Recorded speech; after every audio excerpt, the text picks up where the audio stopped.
Assalamu alaikum wa rahmatullahi wa barakatuh, ayyuha al-mu'minun. Alors j'espère que vous allez bien. Alors dans cette vidéo je vais pas parler du cessez-le-feu à Gaza, même si c'est un sujet qui est très important et qui est d'actualité. Je vais juste parler d'une chose générale, c'est Ahl al-Suffa. Ahl al-Suffa, c'est qui?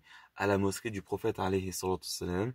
Et pourquoi c'est important de refaire vivre cette sunna du prophète alayhi salatu wassalam, ou cet acte du prophète alayhi salatu wassalam, et donc des conseils pour les imams ou les responsables de mosquées, etc.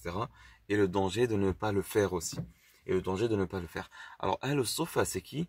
Ce sont les gens qui étaient, c'était les gens qui étaient dans une partie de la mosquée du prophète alayhi salatu wassalam.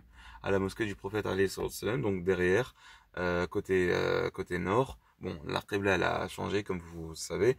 Mais, c'est-à-dire qu'il y avait un endroit qui était réservé où les gens qui n'avaient pas d'abri, qui n'avaient pas de domicile, donc des personnes qui étaient pauvres ou des personnes qui étaient célibataires, etc., des voyageurs, etc., etc., ils allaient là-bas. Ils allaient là-bas et ils vivaient là-bas. Et donc, il est rapporté du prophète, et il est rapporté que le prophète, alayhi salatu wassalam, il restait avec eux, il leur enseignait, alayhi salatu wassalam, il leur donnait à manger, etc., etc. Et ça, c'est une chose qui est très importante à mettre en place dans toutes les mosquées, subhanallah. Dans toutes les mosquées, il faut faut que les mosquées restent ouvertes. Il faut que les mosquées restent ouvertes et qu'on puisse trouver abri, et qu'on puisse y trouver abri, et qu'on puisse y trouver, voilà, un abri, notamment pour ceux qui n'ont pas les moyens. C'est, c'est, c'est une honte, je pense, c'est une honte que de laisser des gens souffrir soit dans la chaleur, soit dans le froid, alors qu'il y a la mosquée. Et c'est des musulmans. C'est des gens qui vont évoquer Allah subhanahu wa ta'ala et subhanallah. Et qu'est-ce qu'il y a comme bienfait à cela? Mais il y a le fait que le jeune homme, il va, ou le jeune homme, ou même la personne plus âgée, elle va être en lien avec les croyants. Ils vont faire le dhikr, ils vont apprendre le Coran, ils vont apprendre la science, ils vont rester à la mosquée, et en restant à la mosquée, en restant avec les croyants, donc ce sont différentes générations. Donc tu vas voir les croyants, tu vas voir les hommes, tu vas voir les bonnes qualités, tu vas voir les qualités qui sont moins bonnes, tu vas voir ce à quoi tu voudrais ressembler, ce à quoi tu ne voudrais pas ressembler. Tu vas apprendre beaucoup de choses. Tu vas apprendre beaucoup de choses.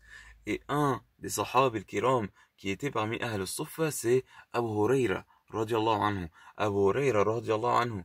Et vous voyez le nombre de hadiths qu'il a rapportés. Pourquoi? Comme il disait Abu Huraira, il répondait à ceux qui lui disaient, mais Abu Huraira, il a dit beaucoup de hadiths. Subhanallah, il leur disait, mais pendant que vous, ya muhajiroun, vous étiez occupés dans la tijara, dans le commerce, et vous, ya ayyuhal ansar, dans la plantation, ou bien dans l'agriculture, etc. Moi, j'étais auprès du messager, alayhi salatu wassalam. Et comment Abu Huraira, donc il a dit ce qui s'approche de ce sens-là, et comment Abu Huraira il est arrivé à ce stade-là où encore aujourd'hui, donc 1400 ans après environ, on est encore en train de dire Abu Huraira, Abu Huraira, Abu Huraira, radiallahu anhu. Et il a été rapporté que même, subhanallah, il a décrit qu'il y avait environ 300 personnes, donc le nombre de personnes dans la soufa, il augmentait parfois et parfois il diminuait, ce qui est compréhensible. Parfois les gens, soit ils voyagent, soit ils se marient, soit voilà, ils ont des abris, etc., etc. Donc le nombre de gens de soufa, il augmentait et il diminuait.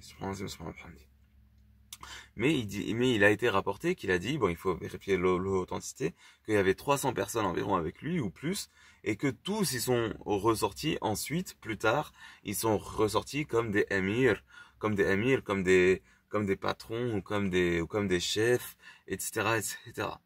Donc, subhanallah, ce que je voudrais dire, c'est que il y a beaucoup de bienfaits à rester à la mosquée, à être éduqué à la mosquée. Même ton cœur, il va être attaché à la mosquée. Tu vas apprendre. Il y a une grande éducation qui va venir en toi par la mosquée. Subhanallah, subhanallah. Donc ça, c'est une chose qui est importante, plus tous les bienfaits qu'il y a, le fait d'être miséricordieux vis-à-vis des croyants, le fait de, subhanallah, voilà, il y a la solidarité, il faut être solidaire, le fait que tu peux pas laisser les gens dans la rue, tu peux pas laisser les gens dans la rue si c'est des musulmans, etc. Tu peux pas les laisser s'il y a une mosquée, Inna al-masajida lillahi fala tad'u ma'a Allahi ahada. Et ça, c'est aussi peut-être une limite entre le shirk, et le tawhid. C'est que les masajid, les mosquées, elles n'appartiennent qu'à Allah. Elles sont pour Allah Azza wa Jal, wahdahu la sharika lah. Et ça, c'est une chose qui est très importante à comprendre. C'est que cette maison-là, elle est pour Allah wahdahu la sharika lah, seule, sans associé.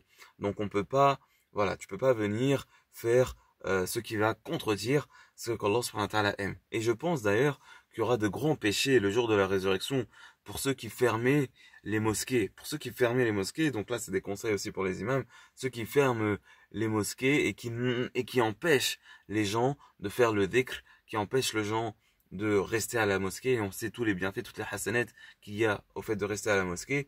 Je pense qu'il y aura des grands péchés et qu'il y aura aussi un transfert de hasanettes, parce que c'est une injustice que tu fais à ceux qui veulent rester à la mosquée en fermant cette mosquée-là. Et lui, toutes les hasanettes qu'il pouvait accumuler, à cause de toi, il ne les a pas faites, il a été en difficulté, etc., etc. Donc il y aura un transfert de hasanettes.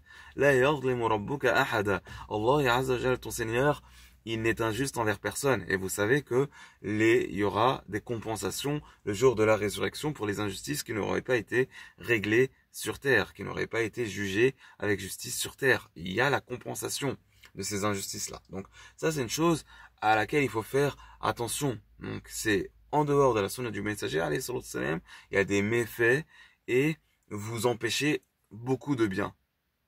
Yasudduna an sabilillah ou mani'an lil khayr.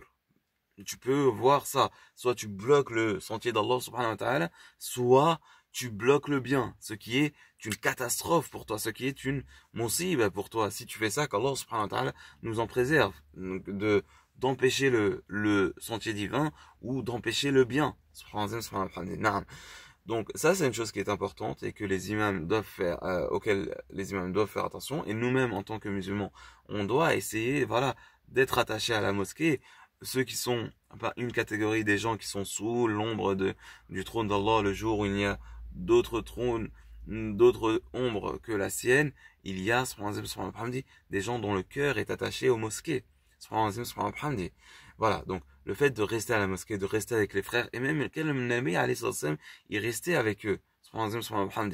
ولا تعد عيناك عنهم تريد زينة الحياة الدنيا سبحان بحمده واصبر نفسك مع الذين يدعون ربهم بالغداة والعشي يريدون وجهه. Reste patiente avec ceux qui اصبر نفسك مع الذين يدعون ربهم, qui prient leur Seigneur matin et soir et qui veulent son visage subhanahu wa ta'ala, et que tu sois pas attiré par, voilà, il y avait des notaires ou des gens élevés dans la société qui voulaient que le prophète alayhi salam, il se sépare un peu de ces gens-là qui étaient avec lui à la mosquée, pour qu'ils restent et pour qu'ils écoutent de eux. Mais non, ne les quitte pas, ne les quitte pas, ne sois pas, voilà, si tu veux, tu entres avec nous, les frères, c'est quelque chose qui est très important, les frères musulmans. Les frères musulmans. Et c'est là, c'est dans la mosquée que il y a beaucoup de biens qui se passent. Donc, intergénérationnel, mais aussi au niveau des niveaux de science qui sont différents, les origines qui sont différentes. C'est quelque chose de très important. Cette fraternité-là, cet amour en Allah subhanahu wa ta'ala, cette science-là qui vient dans le peuplement des mosquées. Donc, ça, c'est une chose qui est très importante. Et d'ailleurs, si on vous demande de fermer la mosquée, dites non.